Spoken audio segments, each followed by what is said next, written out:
एक लड़की जो कि कोलकाता के एक मल्टी कंपनी में काम करती है और फिर उसे ज्यादा पैसा देने का लालच देकर दिल्ली के जीबी रोड में उसकी सहेली बेच देती है। दोस्तों, जब यह लड़की दिल्ली के जीबी रोड में जाती है तब वहां पर देखती है कि मेरे साथ में लोग संबंध बना रहे हैं और यह लड़की सिर्फ आंखों को खोलकर देखती रहती है, लेकिन इसको जरा सा भी मना करने का हिम्मत नहीं होता है, क्योंकि इस लड़की को नशीली गोलियां खिलाई जाती है जिससे कि यह लड़की को किसी भी तरह का विरोध करने का काबू नहीं रहता है। अब यह लड़की सिर्फ अपने आंखों से देखती रहती है, यहाँ तक कि लड़की जो होती है 15 लड़कों के गिनती करती है और फिर बेहोश हो जाती है और फिर से उस लड़की को होश में लाया जाता है और फिर इस लड़की के जिस्म के साथ में खिलवाड़ किया जाता है। दोस्तों, कैसे यह लड़की जीबी रोड के जाल से निकलती है और इसको निकालने का जो पूरा श्रेय है किसका जाता है, तो मैं आपको बता दूं कि निकालने का जो पूरा श्रेय जाता है वह इसका भाई का होता है। क्योंकि आपको पता है कि जब लोग जीबी रोड पर पहुंच जाते हैं तब वहां पर से वापस निकलना बहुत मुश्किल हो जाता है, क्योंकि पुलिस लोग भी होता है वह भी पैसा खाकर जीबी रोड के दलाल से मिला हुआ रहता है।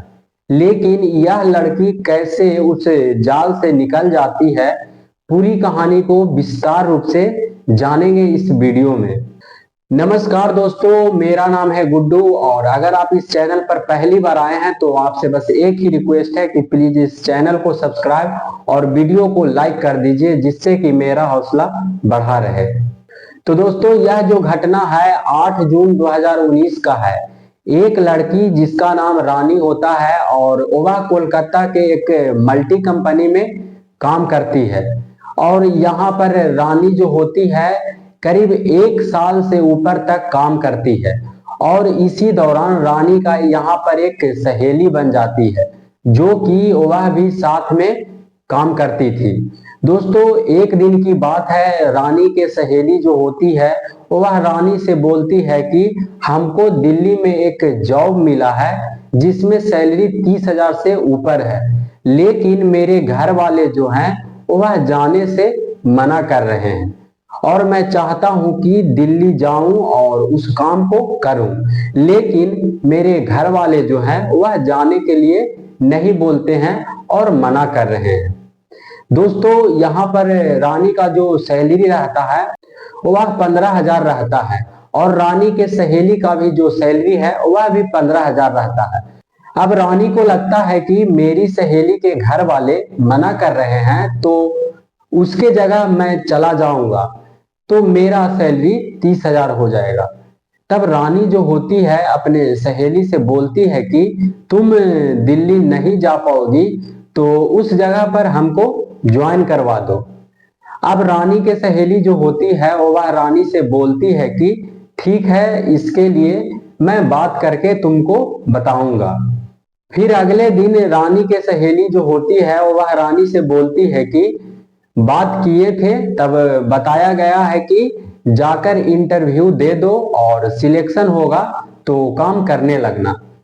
अब यहाँ पर रानी जो होती है वह इंटरव्यू देने के लिए तैयार हो जाती है और वह एक लड़के के साथ में इंटरव्यू देने के लिए चली जाती है, लेकिन रानी जो होती है यह बात अपने घर वालों को नहीं बताती है कि मैं दूसरे कंपनी में इंटरव्यू देने के लिए दिल्ली जा रही हूँ।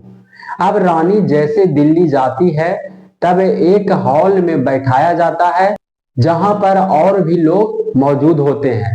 तब वहां पर रानी बैठी हुई रहती है और अपना इंटरव्यू का इंतजार करती रहती है। तभी वहां पर एक आदमी आता है और वह रानी से पूछता है कि मैडम, आप चाय लीजिएगा या कॉफी। तब रानी बोलती है कि इस वक्त हमको कुछ भी नहीं पीना है, लेकिन अगर आप कह रहे हैं तो कुछ भी लेकर चले आओ। तब वह जो आदमी होता है वह बोलता है कि आप बताइए आपका क्या पसंद है। तब रानी जो होती है वह बोलती है कि चाय लेकर आइए। अब वहां पर आदमी जो होता है एक चाय लेकर आता है और रानी को पीने के लिए देता है। अब रानी जो होती है उस चाय को पीती है और फिर कुछ समय के बाद रानी को ऐसा लगता है कि जैसे मेरा नींद आ रही है।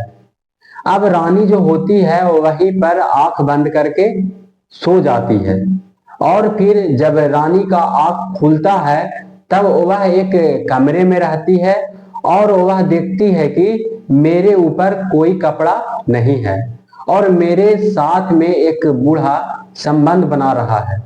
अब रानी जो होती है वह यह सब देखती है लेकिन उसको मना करने का ताकत नहीं होता है। अब रानी जो होती है उसको पूरा शरीर ऐसा लगता है कि काम ही नहीं कर रहा है, सिर्फ रानी आंख खोलकर देखती रहती है। रानी जो होती है वह देखती है कि एक आदमी आ रहा है और फिर कुछ समय के बाद फिर से दूसरा आदमी आ रहा है। अब रानी जो है एक एक करके 15 आदमी का गिनती करती है और फिर रानी का आंख बंद हो जाता है। दोस्तों कुछ दिन ऐसे ही चलता रहता है और फिर कुछ दिन के बाद रानी जो होती है वह चलने फिरने लगती है। अब रानी को यह सब देखकर सिर्फ आंखों से आंसू निकलता रहता है और वह रोती रहती है, लेकिन रानी को वहां पर कोई नहीं सुनता है और सिर्फ रानी को कहा जाता है कि तुम ग्राहक को खुश करो। अब यहाँ पर रानी को खाना तक भी नहीं दिया जाता है, सिर्फ इंजेक्शन से उत्तेजना वाला दवा दिया जाता है। दोस्तों अब रानी जो होती है एक ग्राहक से रोकर कहने लगती है कि हमको जॉब का लालच देकर कोलकाता से यहाँ लेकर आ गया है, प्लीज आप हमको मदद कीजिए, मेरे भाई को कॉल करके बता दीजिए कि मैं यहाँ पर हूँ। अब वह ग्राहक जो होता है उसको लगता है कि मैं इस लड़की को मदद करूंगा तो कोठे वाले जो है वह मेरे ऊपर हमला कर देंगे। तब वह आदमी जो होता है वह यहाँ से जाता है और उसको जाने के बाद ऐसा लगता है कि यहाँ पर किसी के साथ गलत हो रहा है। अब यह सब बात जो है उस आदमी को सताता रहता है और वह आदमी फिर से अगले दिन रानी के पास में आता है और रानी से बात करता है। तब रानी जो होती है अपने भाई का मोबाइल नंबर बताती है।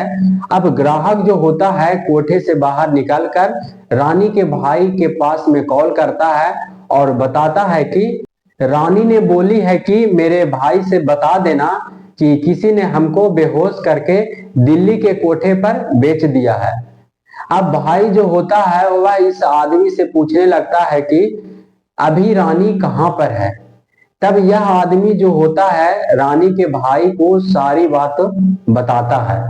अब रानी के भाई जो होता है वह दिल्ली के जीबी रोड में आता है और वहां पर उस आदमी के सहारे उस कोठे में जाता है जहां पर की रानी रहती है। अब यहाँ पर रानी के भाई जो होता है उस कोठे पर ग्राहक बनकर जाता है और एक एक लड़की को देखता है और वह बोलता है कि यह सब जो लड़की है हमको पसंद नहीं है। तब कोठे वाले जो होते हैं वह बोलते हैं कि एक नई लड़की आई है लेकिन उसकी थोड़ी डिमांड ज्यादा है, उसके लिए थोड़ा ज्यादा पैसा देना पड़ेगा। तब रानी के भाई जो होता है वह बोलता है कि ठीक है मैं दूंगा। अब यहाँ पर रानी को लाया जाता है। अब रानी जैसे ही अपना भाई को देखती है तब वह शर्माने लगती है और आंखें भर आती है। अब इसी दौरान रानी के भाई जो होता है वह बोलता है कि यह लड़की ठीक है और फिर रानी के साथ एक कमरे में चला जाता है। अब अंदर जाने के बाद रानी जो होती है वह रोने लगती है, लेकिन उसका भाई जो है रानी को चुप करता है और फिर रानी से सारी बातों को जानता है। तब रानी के साथ में जो घटना होता है वह रानी अपने भाई को बताता है।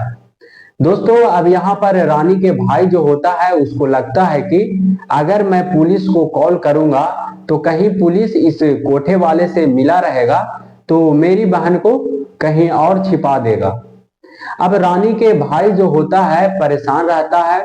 तब फिर रानी के भाई कोठे से निकलकर उस आदमी के साथ में जाता है जिसने कि रानी के भाई को फोन करके बुलाया था।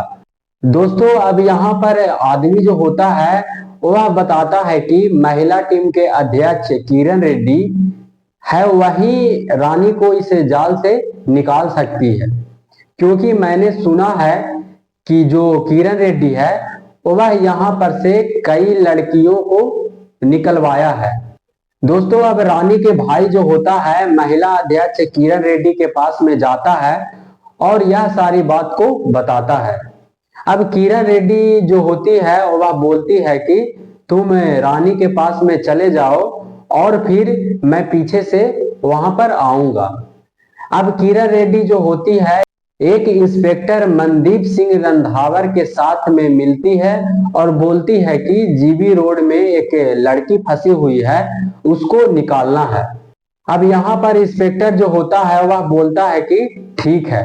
अब यहाँ पर रानी के भाई जो होता है पहले से ही रानी के साथ में मौजूद होता है और फोन के द्वारा वहां पर इंस्पेक्टर और किरण रेड्डी को छापा मरवाता है और फिर रानी और उसका भाई को बाहर निकालता है। अब यहाँ पर जीबी रोड के जो मालिक होता है उसके ऊपर एफआईआर होता है और रानी के जो सहेली होती है वह भी इस घटना में मिली जुली पाई जाती है और रानी के सहेली को कुछ पैसा भी मिलता है। दोस्तों यह घटना बताने का मेरा मकसद नफरत फैलाना नहीं बल्कि आप लोग को जागरूक करना है कि आप लोगों को इस कहानी से सीख लेना चाहिए और ऐसे इंसान से बचना चाहिए। अब आप लोग बताइए कि एक सहेली अपने ही सहेली को किस तरह से बेच देती है। दोस्तों इस विषय पर आप लोग का क्या कहना है, आप लोग कमेंट में जरूर लिखिएगा। वीडियो पूरा देखने के लिए धन्यवाद।